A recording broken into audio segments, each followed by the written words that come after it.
I think we get really hung up on IQ and how, if somebody's not as smart as, I'm not as smart as the next person, so I can't do what this person's doing. But what we know, at least in research, is that in children, when we're testing them for different things, the people that are more successful are not the ones that have that high IQ. High IQ is a good thing, but really the people that had self-discipline were twice as likely as, to be successful than, just somebody with a high IQ. So it's about how do you persevere? How do you find kind of your grit to continue forward and stay on your path, whatever that path may be.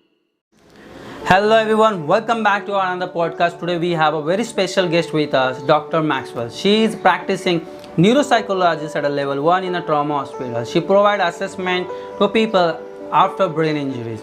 Also provides psychotherapy to the variety people. She also has a podcast on YouTube, Spotify and Apple Podcasts. Over 250,000 downloads. So let's know more about Dr. Maxwell and about her journey directly from her words. Let's go.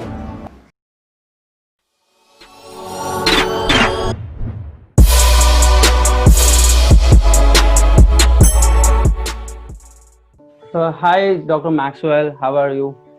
I'm doing well. Yeah. So how's the COVID situation there? Well, it was getting better, but now it looks like we're plateauing, at least in our area. And around the US, it's actually increasing. So we'll have to see what happens over the course of the winter, because we are entering our colder months. And they're thinking that we're going to be going through another wave in the next few weeks. So we'll see. Okay. So as you are practicing neuropsychologist in a trauma hospital, you provide assessment to people after brain injuries, anxiety, depression. So can you just get us through what exactly you do and how it helps people after brain injuries and all? Yeah. So for neuropsychology, it's kind of a complex terminology. But really what I'm doing is I'm assessing somebody after they've had a brain injury or a stroke or some kind of incident that's caused issues to their brain. So with COVID, there's respiratory distress that can happen. So there can even be cognitive change after that particular infection as well. So I'm assessing for any cognitive issues that the person might be having. And then after I figure out if there is or isn't any cognitive issues, then I'm deciding what direction to go. But throughout all of that, I'm also checking in to see how their mood is and how they've,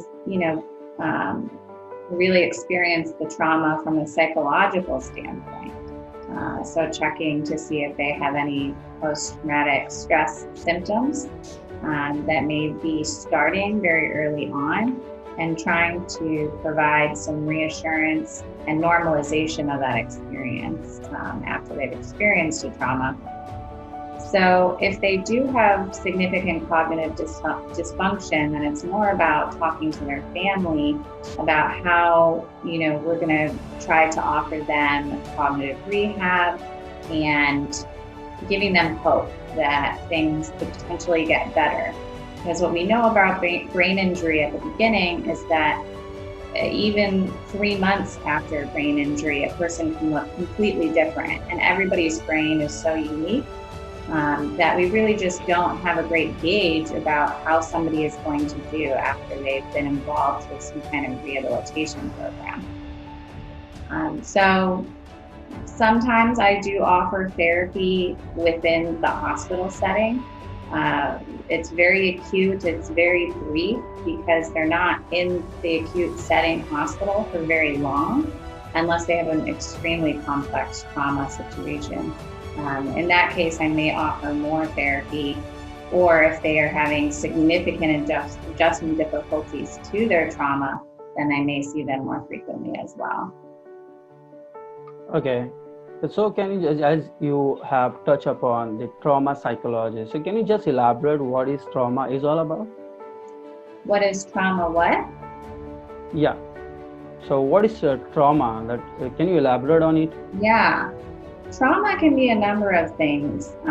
It can be as something that's physically harming you or harming somebody that you love. So it might be that you witnessed something, but it could also be that it was happening to yourself. So it could be abuse of any kind, whether it's physical, sexual, or even neglect can sometimes fall into that, or even emotional abuse can fall into that, either as a child or an adult. So domestic violence can be considered something like that as well.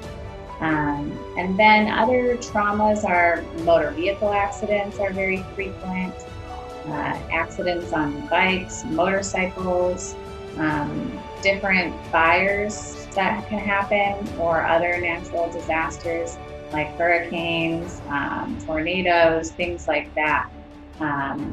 Are what we consider trauma, but it's really anything that caused you physical harm or emotional harm, and or you witnessed that. Okay. So as you said that once the person or the person dictated with the trauma, so what method or technique you use to assessing the people with brain injury, anxiety, or depression? Yeah.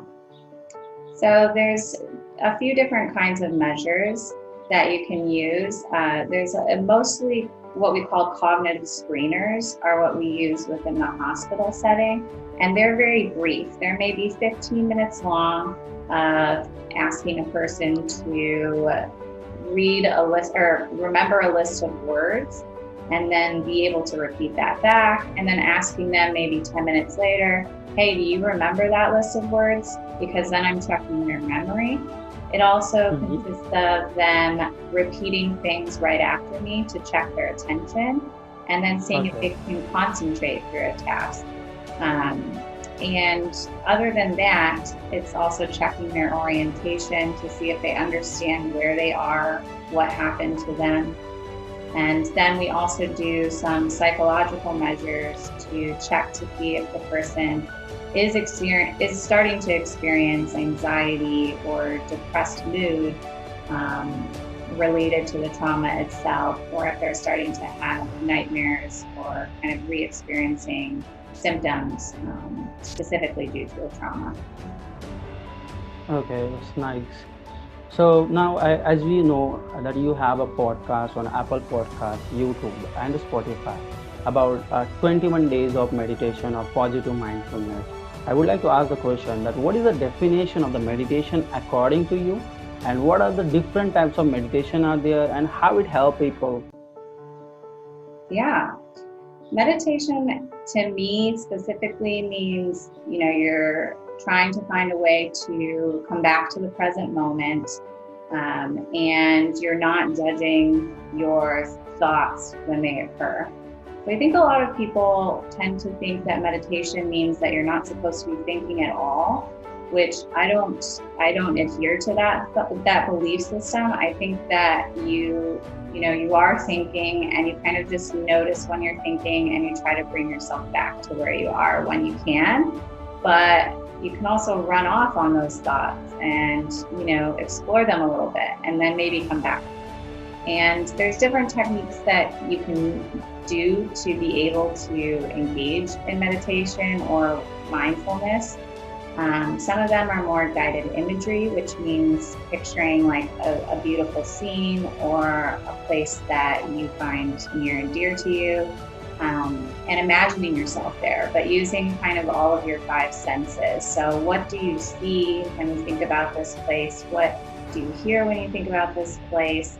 And what are the smells there? So you're really bringing everything in so that you feel present. There's also just deep breathing in general, which is one that I frequently start meditations with, because it really can get you back into the moment very easily. And that's really just taking a strong, deep breath using your diaphragm. because that really activates your parasympathetic nervous system when you use deep breathing all the way from your diaphragm up. And the parasympathetic nervous system is our relaxation system. And so it's very beneficial for people that have acute stress disorder or post-traumatic stress disorder, because it's deactivating their sympathetic nervous system, which is what is activated when they start thinking about the trauma and re-experiencing that situation. And it definitely was the system that was activated when they actually went through the trauma itself. So you're teaching people how to get back to that parasympathetic nervous system. There's one other kind that comes to the forefront of my mind, which is just a body scan. And that's really going through specific parts of your body and really trying to notice the tension and releasing the tension and just trying to go through and figure out how to relax different parts, starting from top to bottom or bottom to top. But there's so many different kinds of meditation. I would talk all day, but it's definitely a growing field for multiple reasons. There's so much research now that it's effective to reduce anxiety, to reduce depression, and to also, help with blood pressure. So it can even potentially reduce your likelihood of having like cardiovascular issues if you're doing it regularly. There's a lot of power with that. Okay. So now talking about Dr. Maxwell's personal life. So what's your daily routine? So how you spend your whole day? Oh man, well, I wear a lot of different hats, so it depends on the day what I'm doing. Most of the weekdays I'm spending it at the hospital, engaging in trauma therapy or assessment of individuals who've gone through trauma. I also work within a clinic for Lou Gehrig's disease or ALS. And I provide a lot of existential therapy in that clinic. But after work, I am usually, watching TV. I exercise 3 times a week. So I'm usually doing that right when I get home. I appreciate reading. I read a lot of different books related to meditation and just personal growth, positive post-traumatic growth. Because I want, to better myself as a clinician and also be able to provide that for my patient. And dance and music are a huge part of my life. They've always been, and they will continue to be. Yeah, that's really nice. And as you just rightly touch upon the reading that you like to read the books and all. So can you just recommend 3 books for the reading purpose? Yeah, I actually brought some books here just to kind of be able to show the cover as well. Okay. So this book is called Radical Compassion. This is a book by Tara Brach, and she is one of the individuals that really came up with a very a unique and specific way of engaging in meditation and being compassionate with yourself and accepting yourself for who you are. So this book is really good to start to learn how to meditate and to learn how to do that, independently if you didn't want somebody to guide you through that process. There's a lot of great activities in it. This other one, this actually isn't a book, but this is like a journal, and it's called the 52 List for Happiness. Why I like this, even though it's not technically a book, is that every week you're supposed to write it's like a different task that helps you gain gratitude and happiness every day. So like this one that I flipped to is list what makes you happy right now. And I wrote, a bunch of things that make me happy right in this moment. And so it just reminds you of kind of what are the good things going on and focusing your brain on that. Another book that I've been reading lately, and this is because I do a lot of grief work and a lot of loss. And I think when people experience trauma, they have their own loss, whether it's physical functioning or if they lost somebody within the trauma, like somebody passed away. There's a lot of difficulty with dealing with loss and how do we get past it and how do we grieve and recover. So I've been reading this, it's the Grief Recovery Handbook. This is kind of another like self-help book that you can really do on your own, and it can, I think it can be very beneficial. There's some amazing things in here about myths related to grief and exercises to help with loss as well. So those are kind of my three favorites. Yeah, thank you so much for recommending the 3 books. Definitely, I haven't read this book as of now. Definitely, I would like to read this book. As you just rightly mentioned, these are the best book that you have recommended from your side. Let's see, and definitely, I also would like to read this book as well. So with that, I would like to touch upon the topic that is the recent topic that, not a topic, that a situation that we've been going through, that is COVID-19 pandemic. Due to this COVID-19 pandemic, our people's normal life got affected very extensively. So what's your view on this COVID-19 pandemic, that how people can cope up with this COVID-19 pandemic? Yeah. COVID-19 is incredibly tricky because we really don't know when we're going to get back to a sense of normalcy in any country, honestly. And with that, there's a lot of sense of uncertainty. And I think at this point, people are becoming very fatigued. And there's actually a term for that. It's actually trauma fatigue. And people are tired. They've used their coping mechanisms to the best of their abilities, and now they're becoming really tired because there's not an end in sight. There's not this glimmer of hope. And they're also feeling like a lot of people feel a sense of losing control or not having control and not being able to find meaning because they're not able to work.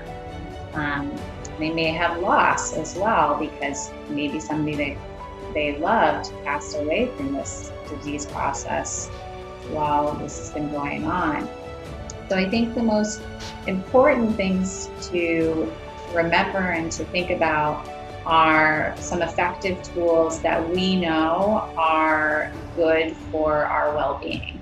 One of them is gratitude. Frequently, there's a lot of research behind feeling grateful for things and what it can do for your mood and your well-being overall. And so I frequently tell people every morning, if you can, just say 3 things either out loud or to yourself or to a loved one that you're grateful for. They don't have to be big things. Sometimes I say I'm just grateful that I can walk.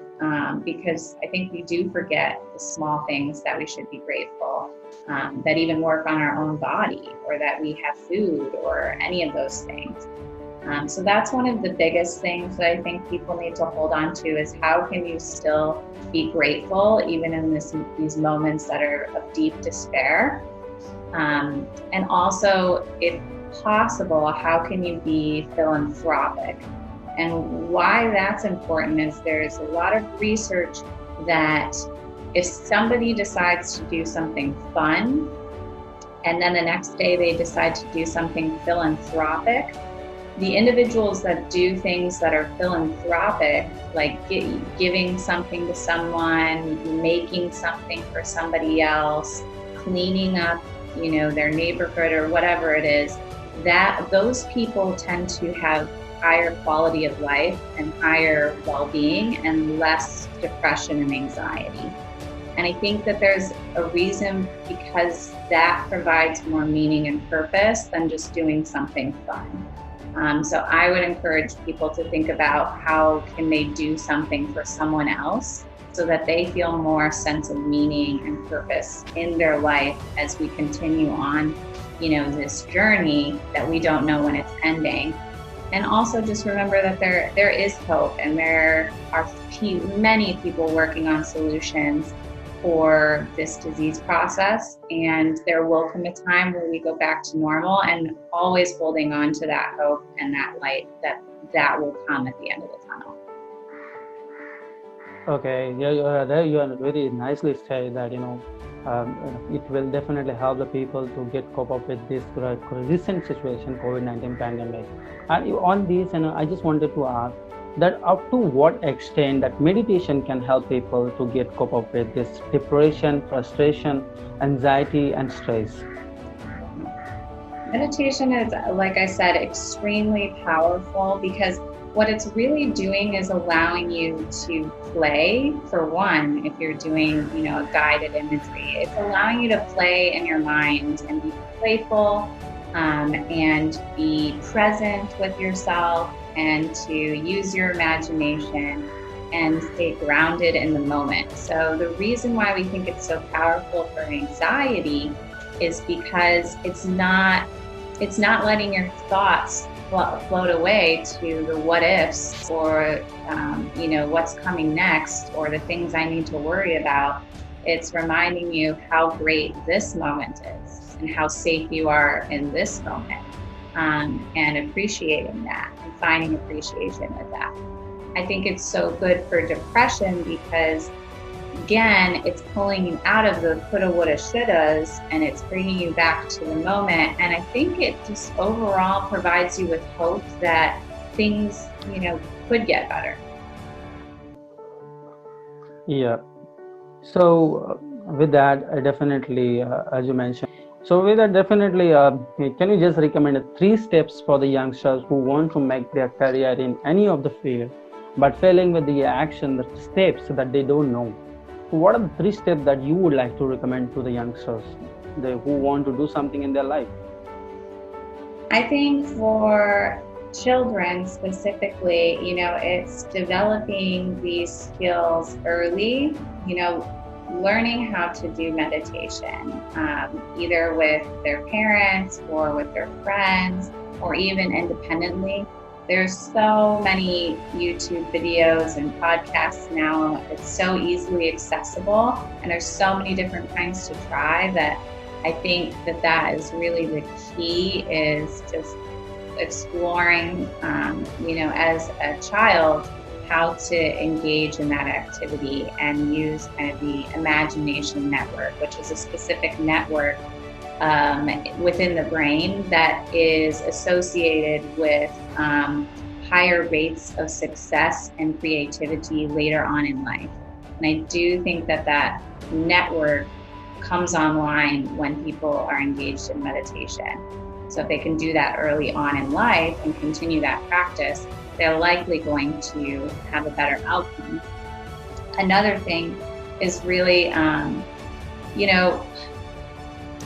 think we get really hung up on IQ and how, if somebody's not as smart as, I'm not as smart as the next person, so I can't do what this person's doing.